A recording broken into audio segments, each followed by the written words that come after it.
This was my introduction to in-ear monitors with balanced armature drivers. Welcome to Russell Rice Reviews. Today we are reviewing the Audio-Technica ATH-LS200iS. The version I have is the one with the mic here. First, I would just like to take a moment to say that they look amazing.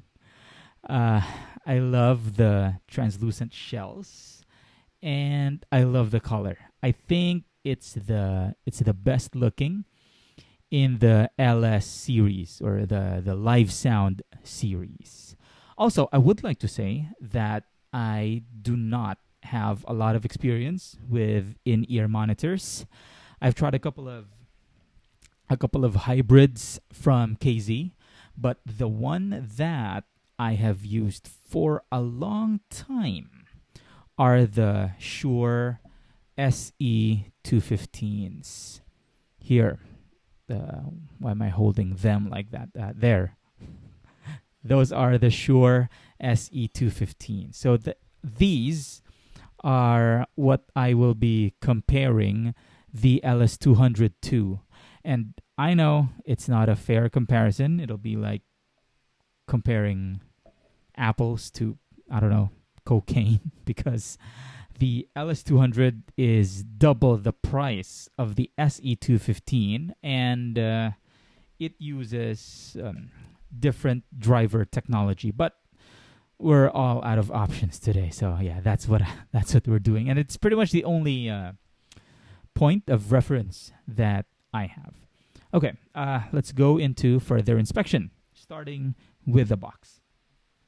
So this is the box that the LS200 came in. Inside you have this black box that I think kind of gives it a premium feel. All right. So this is the external packaging. You have this box here. So if you open it, you'll find something that looks like this. All right. So you have this box here that has the manual and the ear tips, and you have this foam material that protected the in-ear monitor there. Okay, with the LS200, you get, let me just set this down here. Okay, you get this carrying case and these ear tips, 3 extra tips of different sizes. And this case I really like because it's understated and it feels durable. It is, well, I'd say rarely, but yeah, sure, rarely used because we never go out now. And when we, oh yeah, let me show you the inside. Okay, there. So it has a tiny compartment there where you could, I don't know, maybe keep the ear tips there.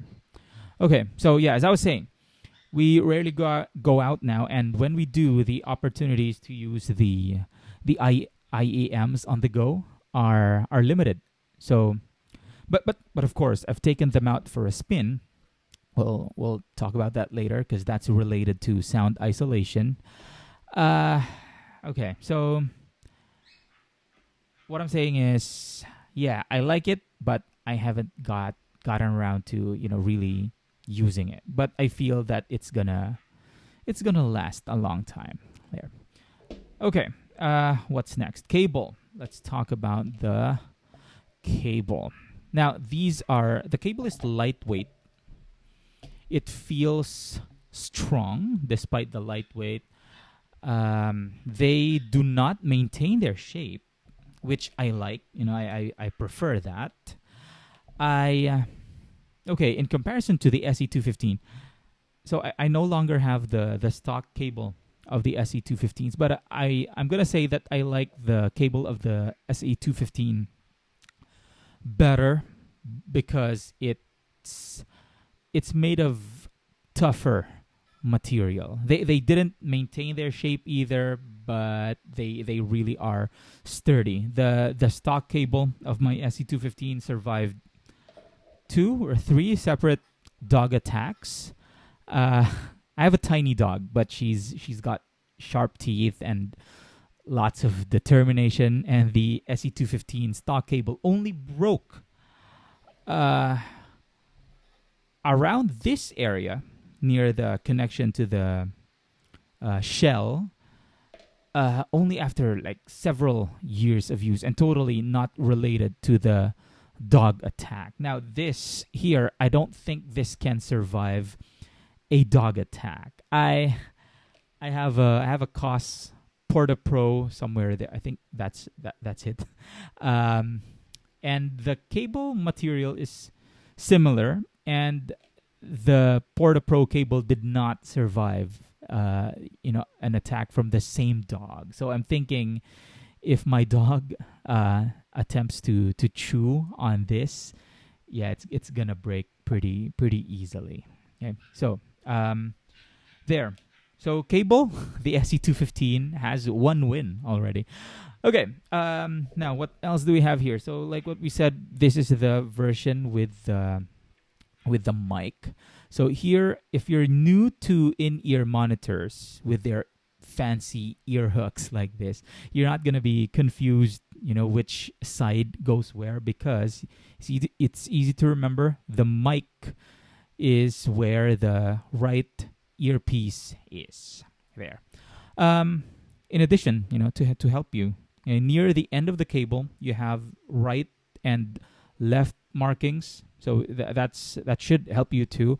And I don't know if my camera is good enough to see it, but yeah, it's somewhere here on the outside.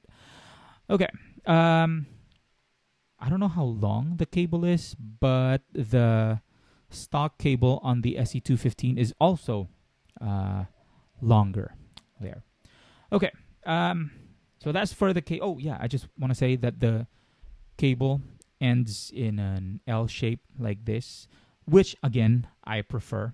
Okay, there. Also, the stock cable of the SE215 has an L-shaped ending as well. Okay, so that's for the cable. The shells now, we've already established that I love them. Now let's just go into more detail. So outside, on this side, you have the Audio-Technica logo right there. Inside, you have the model name. It's on there, printed in small text, LS200iS, and another marking that says R or right. They are, I don't know, is boxy the right word, but they have a lot of corners. Okay, so that's the shape right there, and the LS200iS comes in just one color here. So just, I don't know what color this is, ruby or something there. So the SE215 comes in different colors. So if you like the variation, yeah, so this model is the SE215 CL or SE215 Clear. Okay, so it's transparent and you can easily see the driver unit inside. The LS200 is more translucent, so you have to, if you want to see the engineering inside it, you have to squint. You have to exert some effort, like that. So yeah, I see it there. So it's tougher to see the inside, but yeah, it is visible. Okay, but it's just a little harder to see compared to the SE215 CL version there. Okay, nozzle. Let me show you the nozzle. Okay, so the nozzle on the LS200 is a bit on the thick side compared to what we have on the, let me just remove this. This is not easy. There you go.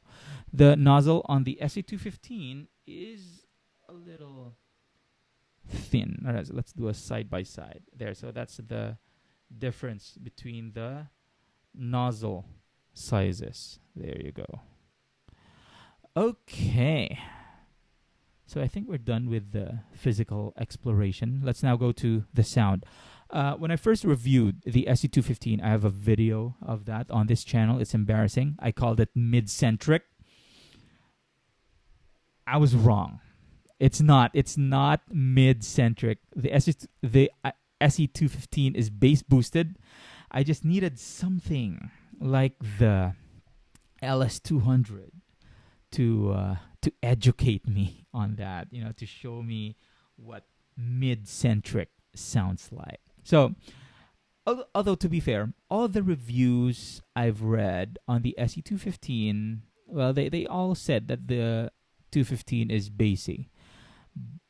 Maybe I just didn't think it was bassy then because I was so used to the sound of the ATH-M50. I used to have that headphone, and that headphone has ridiculous amounts of bass. So anyway, the point is the SE215s are definitely bass boosted, and it's not for bass heads. I'll tell you that. I've heard other in-ear monitors that have crazy amounts of bass. So yeah, it's bass boosted, but not really a bass headphone. Now, to test bass, usually I listen to "I'll Be Over You" by Toto, and on this, on the SE215, the bass there sounds satisfying. I think that's the best word to describe it. On the LS200 here, the bass is more like pushed back in the background. To match the bass on the SE215, you might need to turn it up a little bit. And I wouldn't call it lacking. Yeah, I think I would. But I guess that's a trade-off if you want clarity in the mids. Okay, speaking of mids, now let's go to that. I think the mids is where the LS200 really shines. Everything just sounds so clear.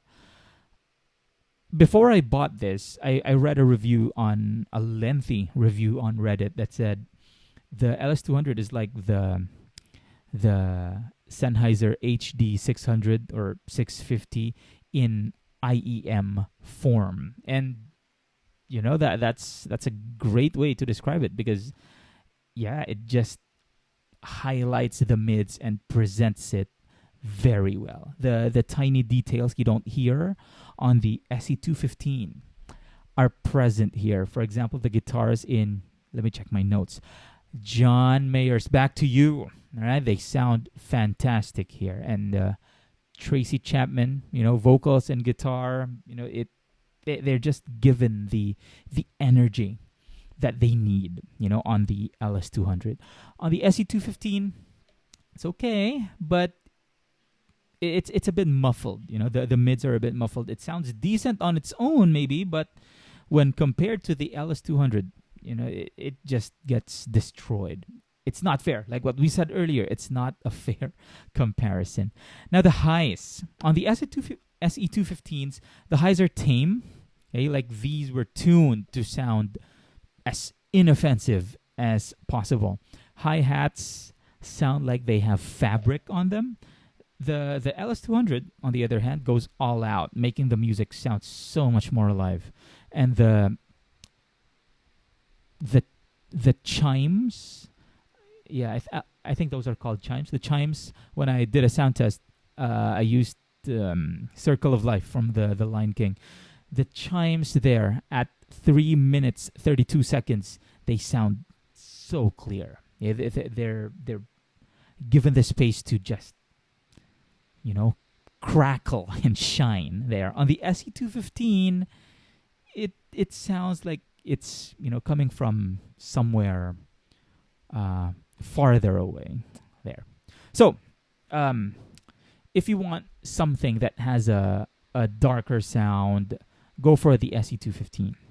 But if you want clear mids and a bright sound, go for the LS200. And I think it's just parallel to how these different driver technologies are marketed.